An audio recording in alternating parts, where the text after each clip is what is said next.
My name is Hyeong. That is actually my real name, not a nickname. It's on my passport as Kenneth Hong.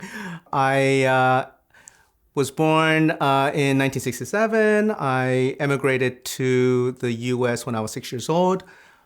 Came back to Korea when I was 28.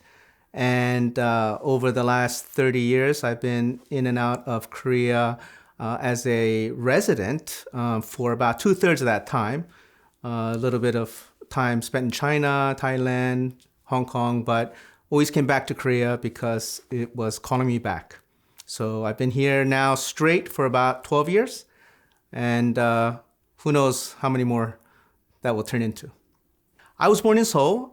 Actually, to get that, the Kyopo visa, I had to go dig up my family register, and found out then I was born in the Mapo area. My father was born in that same area, so we're very Seoul.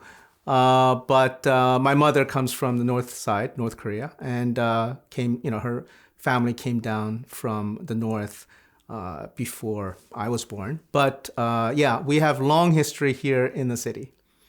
Well, my father was a government employee, and anyone who knows the Korea's history back in the 60s, it was a military dictatorship. And, he was working for a government that he was not very supportive of. Back then, if you had the means, you try to get out. And, if you're a government employee, you have connections. People at the time, if you came from Seoul National University, you had a really strong network around the world. You get the visa, you go overseas to study, you stake out the state that you want to go to, and then, you bring the family over. That's exactly how it happened. He had friends who helped him relocate. I was in the countryside for about 2 years before I left, from the age of 4 to 6, with a grandmother, living out in the sticks with my sister. And then when they were settled, they called us over, and we went over with friends of the family.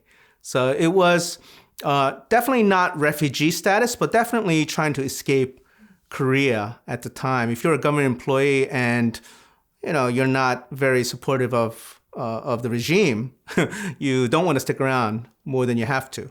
I have memories of living out by the sea with my grandmother, but I don't have any memories of my parents before I went to the States. The memory of things I saw are very fuzzy, but the smells are very intense.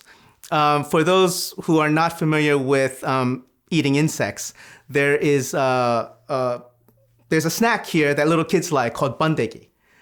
And it has a very distinct popcornish smell. And I didn't see it, for all that time I was in the US, for almost 30 years. I totally forgot about it. But when I came back and went to Seoul Land, and at the entrance of amusement parks, because kids like this stuff, I could just smell it. I knew exactly what it was after 30 years. I said, isn't that worm that kids like to eat? It's like silkworm larva or something. I knew that smell right away.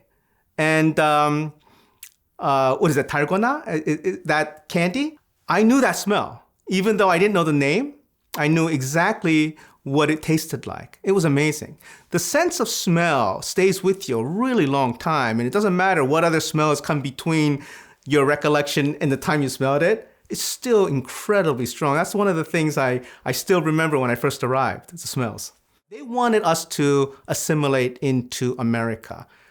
They were of the mind that, hey, you're here, you want to fit in, forget about, the home culture.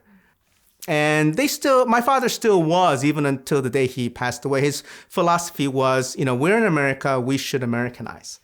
And, he ate pizza, he ate Korean food only twice a week. Most of the time he was eating American, non-Korean food. Back then, that was his philosophy. Speak English at home. We're not going to try to get you to remember Korean. We didn't do any of the holidays, the Chesa, we didn't do any of those ceremonies. But yeah, we were 100% immersed in Americana. And that is part of the reason I had to relearn Korean, because my parents never pushed me to remember it. When they left, they really kind of left their hearts behind as well. I don't think they ever wanted to remain connected. And I've heard other people who, when they told their parents, I'm going back to Korea, they were like, no, don't do that. But my parents weren't like that. They're like, they knew I would want to come back more if they said, don't go. They never said go or not go. I said, I'm going to do this. They're like, okay, just be careful. But for themselves, they weren't all that interested in following me. Well, my father didn't want to come back because he didn't want to have to watch like football games at 3 a.m. He even said that. It's like, I can't get NFL there. Might have been a joke. I'm not sure. But yeah, he definitely loves American sports and he would have to watch a tape delay or what have you. But my mother, I just think she feels much more comfortable there without all the connections to family. I was studying for my MBA part-time at nights at the time. And got to know a Korean professor. I think he was my marketing professor, MBA. And I talked to him, how he was, a Korean. He was a Korean who had done his PhD in the States. And so we got to know each other. And he said, you sound like you need to get over there and check it out. You seem ripe. They need people like you. You go over there, see what you can find. So I found this teaching job on Jeju Island. Don't ask me how. I don't even know how I found a teaching job on Jeju Island. There was no internet at the time. So I don't know how I did it, but I did get a job offer from this Hagwon Institute in Jeju City. And I still don't know how that happened. I think the professor gave me some brochure. And I wrote to him. And they said, yeah, come on over. We'll buy you a ticket. I sold my car for $2,000, and with $2,000, I flew over. I mean, two bags, $2,000, and a free plane ticket. And that's how I restarted my life. I think about it now, I'm like, I was nuts. Everyone thought I was nuts. In fact, a friend of mine gave me a book on finding your way. Like, she thought I was lost. I'm like, wait, I just found something, why am I lost? But yeah, people thought I was crazy. Nobody did that back in the mid-90s, pick up and go to another country without, much knowledge. And so, yeah, a few people, I think, thought he's lost his marbles, but he'll come back. Coming to Korea was a huge eye-opener for me. Prior to that, I had no Korean friends. I had never dated a Korean. And I wasn't even looking. I wasn't even interested. It wasn't even an objective or a target. But once I came to Korea, my friends were Korean. People I was dating were Korean. I mean, I just did a 180 overnight. And so it can't but change the way you see things. I still think that kind of immersive cultural experience is something that I would never trade for anything. It is just something that I'm glad I did. I would never want to do things any differently at that age. The time when I was trying to make this change, if I came back too early, I didn't want people to think I had failed, okay? And I didn't want to stick around here just to prove something. So I would say if you're gonna make a big change in your life, you either have to be ready for whatever fallout occurs. You lose a lot of money, you lose a lot of time, you lose face.